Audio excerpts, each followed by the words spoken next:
The day my father died, my husband James showed his true colors. I just didn't want to see them. Sweetheart, you're grieving.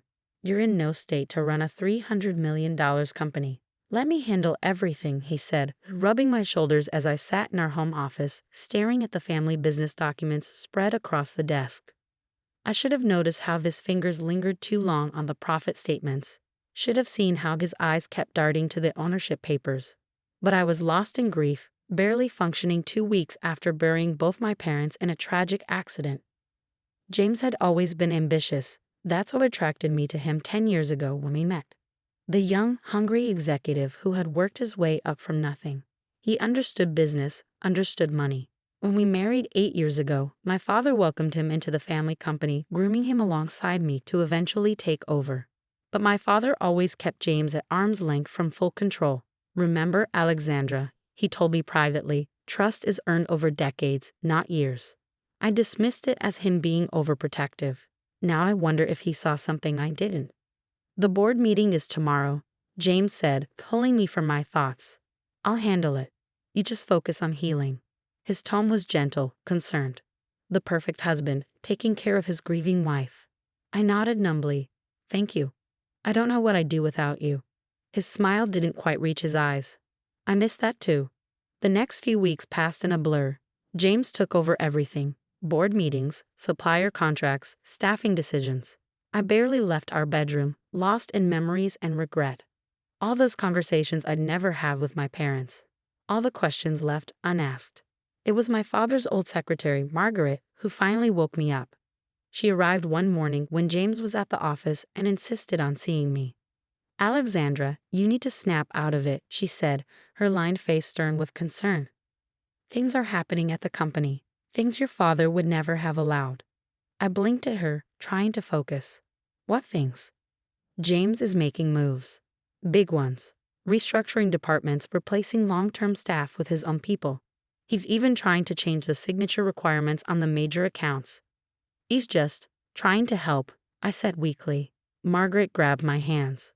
Your father left me something for you. He said to give it to you if anything ever happened to him and your mother. He said you'd know when it was time to open it. She pressed a sealed envelope into my hands. On the front, in my father's precise handwriting. For Alexandra, when the time comes. Wake up, dear, Margaret said softly. Before it's too late. That envelope sat unopened in my desk drawer for another week, until the night James came home late, smelling of expensive scotch and victory. Baby, we need to talk, he said, loosening his tie. About the company. Something in his tone sent a chill down my spine. What about it? You're still struggling. Everyone can see it. The board is worried. He sat beside me on the bed and took my hand. I think it would be best if you signed over controlling interest to me, just temporarily, of course, until you're better. I pulled my hand away. What? It makes sense. I'm already running everything. This just makes it official. His smile turned cold when I didn't immediately agree. Unless you don't trust me? I need time to think. His expression hardened. We don't have time. The board meets Monday. They need an answer. James, this is my family's company, my father. Your father is dead. He stood abruptly, the mask finally slipping. And you're not him. You're not half the business person he was. Face it, Alexandra. You need me. I stared at him, really seeing him for the first time. Get out. Excuse me. Get out of my bedroom. I need to think. He laughed, ugly and sharp. Your bedroom? This is my house, sweetheart. I paid for it. With money from your position at my family's company. His face darkened. Is that what you think? That I owe everything to your precious family? I worked my way up. I earned this. James, please. No, he listened. He loomed over me. You have until Monday to sign over controlling interests. If you don't, I'll make sure everyone knows you're mentally unfit to run the company. And then we'll see about this marriage too. He stormed out, leaving me shaking. I waited until I heard his car roar away into the night. Then I opened my desk drawer and took out my father's envelope with trembling fingers. Inside was a USB drive and a letter. My dearest Alexandra, it began. If you're reading this, something has happened to your mother and me, and someone is trying to take what's yours. What I've spent my life building for you. Tears blurred my vision as I read on. My father, always 10 steps ahead, had seen this coming. He had prepared for it. The USB drive contained documents, recordings, proof of things I never could have imagined. I stayed up all night reading, listening, learning the truth about the man I'd married. By morning, I knew exactly what I had to do. I spent the next day making calls, setting things in motion. James came home Sunday night, confident and condescending. "Have you made your decision?" he asked over dinner. I took a sip of wine. "Yes, I have.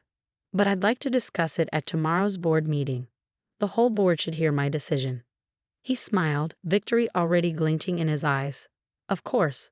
Whatever makes you comfortable, sweetheart." If he noticed I didn't come to bed that night, he didn't mention it. He was too busy imagining his triumph to see the storm coming. Monday morning, we drove to the office separately. "I have some early meetings," he said. More likely, he was meeting with his allies on the board, ensuring his coup would go smoothly. I let him have those final hours of confidence, let him walk into that boardroom at 10 a.m. with his practiced concerned husband expression and his documents ready to declare me unfit. I arrived 5 minutes late, briefcase in hand. James was already standing at the head of the table, my father's old position. The position he thought would finally be his. "Ah, Alexandra," he said smoothly. "We were just discussing the future of the company. I believe you have something to tell everyone." I smiled, set my briefcase on the table, and began to open it. "Yes, James, I certainly do." The boardroom was silent as I opened my briefcase. James stood at the head of the table, practically glowing with anticipated triumph. The other board members, most of whom had known me since childhood, watched with varying degrees of concern and curiosity. Before I make my announcement, I said, my voice steady, "I'd like to share some interesting documents I found during my recovery period." James's smile flickered slightly. "Darling, we don't need to waste everyone's time with paperwork. We're here to discuss the transfer off." The first document, I continued as if he hadn't spoken, is a detailed record of unauthorized transfers from company accounts to several offshore holdings. I placed the paper on the table. Transfers that began exactly 6 months after James joined the company. The confidence drained from James's face. "Alexandra, what are you doing?" The second document shows the creation of shell companies. 5 of them, all traced back to one owner. I met his eyes. "Would you like to tell them the owner's name, James? Or should I?" He gripped the back of his chair, knuckles white. "This is ridiculous. She's clearly not well." James Harrison. I read from the paper. Operating under his mother's maiden name Parter. The same shell companies that have been mysteriously winning our most profitable contracts at suspiciously low bids. Murmurs rippled around the table. Mr. Peterson, our longtime CFO, reached for the documents with a frown. "But that's just the beginning." I continued, pulling out more papers. "Would anyone like to guess how much money has been quietly siphoned from our company over the past 8 years? Alexandra, stop this now." James's voice held a warning, but I could hear the fear underneath. $47 million. The number fell like a bomb in the quiet room. All carefully hidden in creative bookkeeping my father noticed 6 months ago. These numbers. Mr. Peterson looked up sharply. They matched the discrepancies Robert was investigating before. "Before the accident," I finished quietly. "Yes, they do." The implication hung heavy in the air. James laughed, but it sounded hollow. "You can't possibly be suggesting." "I'm not suggesting anything." I cut him off. "I'm stating facts. Facts my father documented extensively before his death. Facts that are now in the hands of the FBI's Financial Crimes Division." The blood drained from James's face. "You're bluffing." I pulled out my phone and turned it toward the board. On the screen was an email from Special Agent Morris, confirming receipt of all documents and the opening of an official investigation.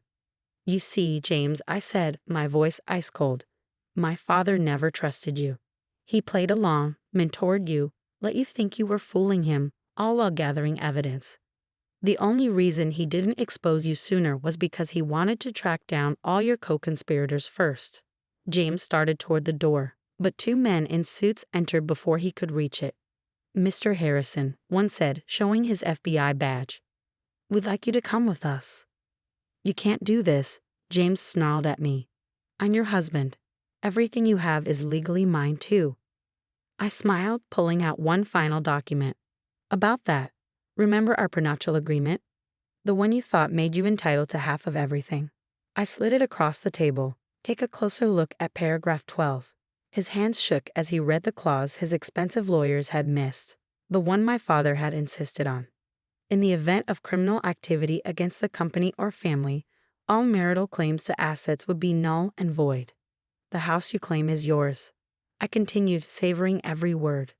The cars, the vacation property, the investment accounts, they all belong to the company. To me, you own nothing, James, just like when you first wormed your way into our lives. Mrs. Harrison, the FBI agent said, we'll need you to come down to the office later to make a formal statement. Of course, I nodded. And it's Ms. Chen, actually. I never legally changed my name. Another suggestion from my father. As they led James away, he turned back one last time. I loved you, you know. In the beginning. No, I said softly. You loved what I could give you. There's a difference. After he was gone, I addressed the stunned board members. Now shall we discuss the real future of this company? I have some ideas my father and I talked about before he died. For the next hour, we reviewed legitimate business plans, the course corrections needed to repair James' damage. By the time we finished, the sun was setting over the city skyline. Mr. Peterson stayed behind as the others filed out. Your father would be proud, he said, squeezing my shoulder. He always said you had better instincts than you knew. I gathered my documents, feeling lighter than I had in weeks. I just wish, I swallowed hard. I wish he and Mom were here to see this. They are, he smiled. In every decision you make, every lesson you remembered. They're right here. As I drove home that evening, I passed the house James and I had shared, the one he claimed was his. Moving trucks were already there. I had movers on standby to pack his things. I kept driving, heading for my childhood home, the place I should have stayed all along. My phone buzzed with a text from Margaret. Your father's study is ready, just like he left it. 6 months later, I sat in my father's old office, now my office, looking out at the skyline through the floor-to-ceiling windows. The family portrait on my desk showed happier times, my parents, me, and James at our wedding. I kept it there as a reminder that appearances can be deceiving. A knock at the door interrupted my thoughts. Ms. Harrison, your 2 o'clock is here. Send them in, Carol. James's lawyer entered, looking considerably less polished than the last time I'd seen him. Gone was the arrogant smirk, replaced by wary resignation. We're prepared to accept your final offer, he said without preamble, placing a folder on my desk. I didn't immediately reach for it, and James agrees to all terms. He's not in a position to argue anymore. The evidence your father collected, well, let's just say he's lucky you're willing to settle privately instead of pressing charges.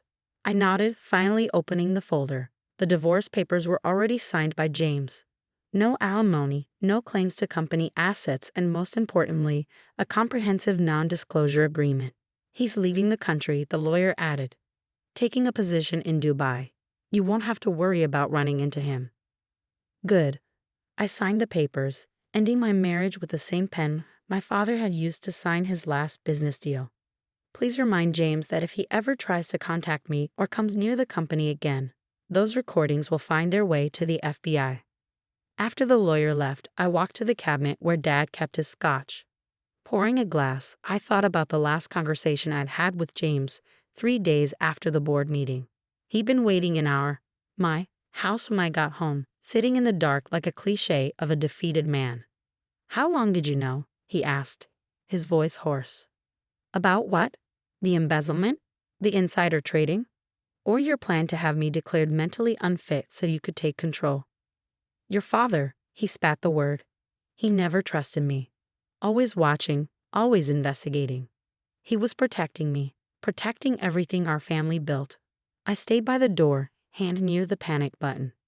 Did you ever love me, James? Or was I just your ticket to the fortune you couldn't steal? His silence was answer enough. A knock pulled me back to the present. Margaret entered, carrying a stack of files. The audit is complete, she said. We've traced all the money James diverted. Most of it can be recovered. And the employees he fired? Already contacted. Most are happy to return, with some adjustments to their contracts, of course. I smiled. Margaret had been more than my father's secretary. She'd been his confidant, his early warning system. Thank you. For everything, for waking me up when I needed it. She patted my hand. Your father knew this day might come. That's why he spent years documenting James' activities. He just hoped you'd never need to see it. I wish, my voice caught. I wish he was here. He is dear. In every decision you make, every lesson he taught you. She gestured to the company reports on my desk. The quarterly numbers are up 15%. You're doing him proud. After she left, I opened my laptop to check the latest acquisition proposals. Life goes on. Business goes on. My father had built this company from nothing, protecting it from sharks like James who wanted to steal it piece by piece. Now it was my turn to protect it and help it grow. My phone buzzed. A text from Margaret. Turn on Channel 7 News. I clicked on the office TV just in time to see James being led out of the airport in handcuffs. The caption read, Local executive arrested for corporate fraud. Seems he hadn't gotten to Dubai fast enough. The anonymous tip to the SEC had worked perfectly. I raised my glass to the city skyline, to the empire my father built, to the lessons learned and battles won. Here's to you, Dad, I whispered. I finally understand what you meant about trust being earned over decades, not years. The sun was setting over the city, painting the buildings in gold. Somewhere out there, James was learning the hard way that some things can't be bought or stolen. Some things have to be earned, honestly, with integrity and time. I picked up the family portrait from my desk, removed it from the frame, and dropped it in the shredder. Time for a new picture, one that showed the truth, not the lies we tell ourselves. Opening my desk drawer, I took out a small photo of just me and my parents, taken at my college graduation. This would be the new photo on my desk. A reminder of where I came from, who I am, and what I'm capable of protecting. The company would thrive under my leadership, not because I was Charles Harrison's daughter, but because I'd learned his most valuable lesson. Trust your instincts, verify everything, and never let anyone steal what you've worked honestly to build. I picked up the next acquisition proposal. There was work to be done, a legacy to protect, and a future to build on my own terms this time.